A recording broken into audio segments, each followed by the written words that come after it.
Palestra de divulgação do livro Cartas do Erasmo 2018. Como tema mediunidade, nós poderemos encontrar no livro dos médiuns, livro da codificação. Mas estamos utilizando o livro Mediunidade Sem Lágrimas de Eliseu Rigonati, um livro excelente de fácil entendimento. Então, nós começamos dizendo que, como encarnados, nós temos meios de nos comunicarmos uns com os outros. Mas será que nós temos a possibilidade de nos comunicarmos com os espíritos? Receber notícias, palavras de consolo e ensinamentos morais? Nós temos sim, e o meio é a mediunidade. Todos a possuem em diferentes graus. Há dois tipos de mediunidade, de efeitos físicos e de efeitos intelectuais. De efeitos físicos, produz manifestações materiais como barulho, deslocamento de objetos, materializações, entre outros. De efeitos intelectuais, produz manifestações inteligentes como palavra, escrita, intuição e inspiração. O médium é a pessoa que sabe usar a mediunidade e se tornou um instrumento pelo qual os desencarnados se comunicam com os encarnados. Eles ajudam os espíritos esclarecidos a executarem certas tarefas na Terra. Estes espíritos nunca estão inativos. Os espíritos esclarecidos têm compreensão espiritual e trabalham intensamente para seu progresso e dos demais. Por meio dos médiuns, os espíritos nos instruem, suavizam nossas dores e corrigem nossos erros. Aproveitando a divulgação do nosso livro, nós então falaremos sobre os médiuns escreventes, por cujas mãos os espíritos escrevem, podem ser mecânicos, semimecânicos ou intuitivos. Mecânicos e semimecânicos sentem uma força atuando sobre a mão ou sobre o braço, um impulso que os leva a escrever. Os mecânicos não sabem o que os espíritos escrevem durante a manifestação, só sabem quando leem a mensagem. Estes são raros, constituindo apenas 2%. Os semimecânicos sabem o que os espíritos escrevem à medida que se formam as palavras, são comuns e formam 28%. Já os intuitivos são aqueles em que o espírito atua sobre a alma do médium, lhe transmite as ideias. O médium capta e escreve voluntariamente. Age como intérprete para transmitir o pensamento. Portanto, ele precisa compreendê-lo e transmiti-lo. Estes são muito comuns, formam 70% e é neste que eu me enquadro. Os médiuns podem ser inspirados e é desta forma que nós desenvolvemos as nossas palestras. Os espíritos sugerem pensamentos. Eles se servem da inteligência e do saber do médium. Quanto mais cultivada estiver a inteligência do médium, mais inspirado será. É dever de todo médium estudar, mas para este, o estudo é necessidade, porque os médiuns transmitem seus próprios pensamentos que os espíritos avivam, despertam e ajudam a dar forma. Senão, não serão instrumentos eficazes. A tarefa destes é pregar o Evangelho e ensinar o Espiritismo. Eles serão inspirados pelos espíritos que lutam pelo progresso espiritual da humanidade. O protetor da faculdade mediúnica é designado para nós logo que iniciamos o desenvolvimento mediúnico.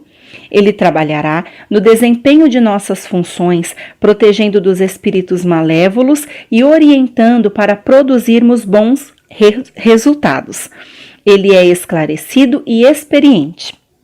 Nós também podemos falar da lei de afinidade moral, que rege nossas relações sociais. Ela seleciona os amigos encarnados e os espíritos que nos assistem. Uma frase que define isso é que semelhante atrai semelhante. Portanto, para merecermos a assistência dos bons, é preciso ser bom. para não sermos manejados pelos perversos, não devemos nem pensar no mal. Devemos estabelecer afinidade com os espíritos virtuosos. Este é o único meio de termos os seus favores. Eliseu Rigonati também nos fornece as virtudes do bom médium. São elas seriedade, modéstia, devotamento, abnegação e desinteresse. Então, seriedade, porque o médium só utilizará a mediunidade para fins úteis como um nobre sacerdócio. Modéstia, porque ele sabe que é apenas um intermediário, simples instrumento do Senhor. Devotamento, irá se dedicar aos irmãos que sofrem, sendo eles encarnados ou desencarnados.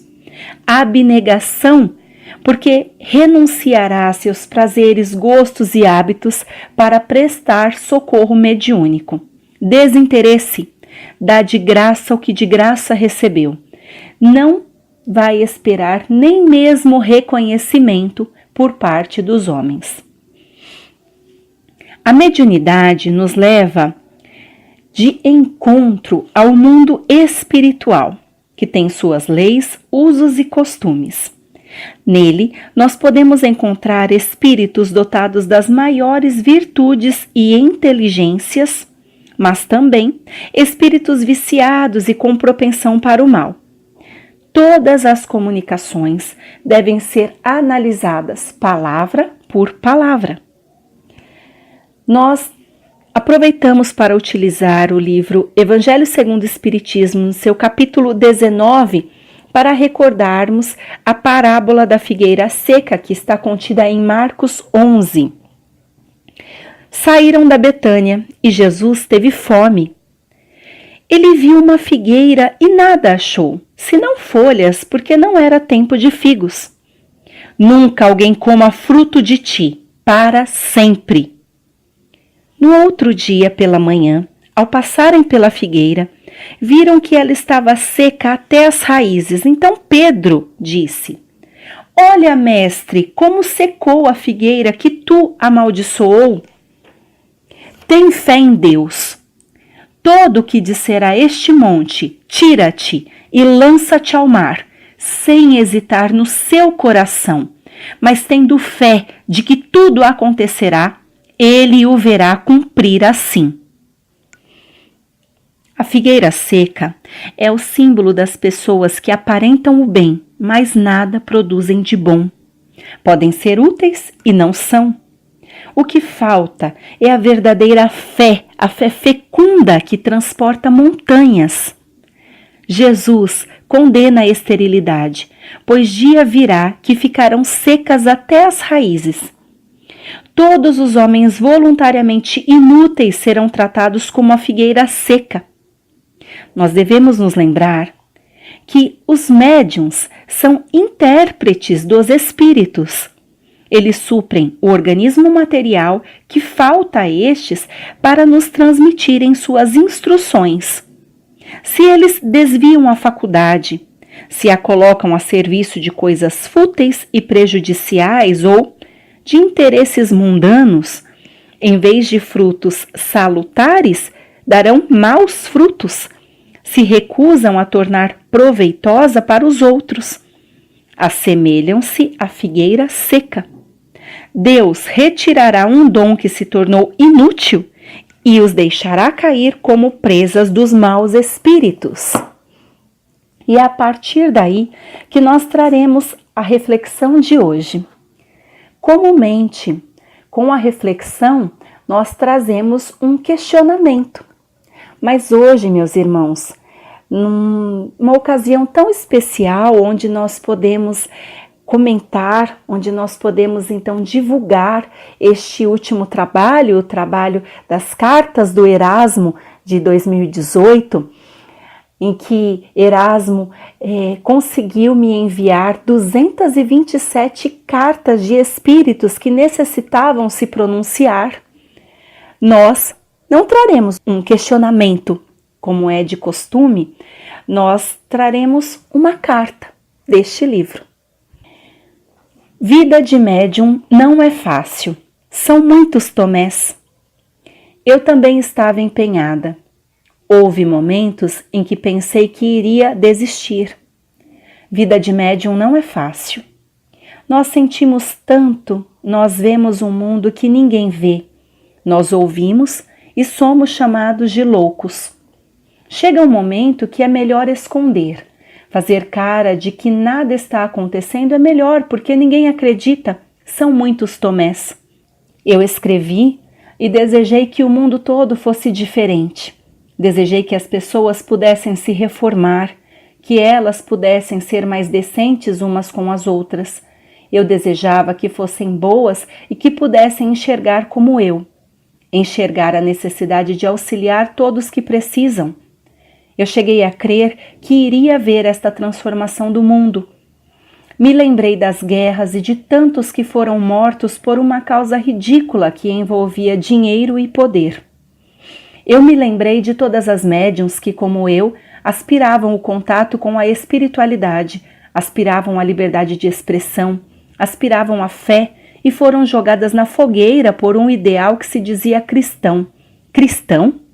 Como alguém pode usar este nome em vão? Como podem deturpar as palavras? Como o mal pode ganhar mais força que o bem? Por que as pessoas permitem que isso aconteça até nos dias de hoje? Muitos são esclarecidos e não sentem. Tantos sentem e se deixam convencer pelos esclarecidos. E o mal continua pairando entre nós. Mas ter fé em tudo que foi pregado, ter fé no trabalho das formigas e que um dia a voz do mundo será do bem que irá destruir todo o mal e trazer um céu benevolente entre todos os homens. Eu creio, minha irmã, que toda proposta do bem merece ser apoiada. E não importa quem ouve. Se um ouvir e se reformar, já será bênção.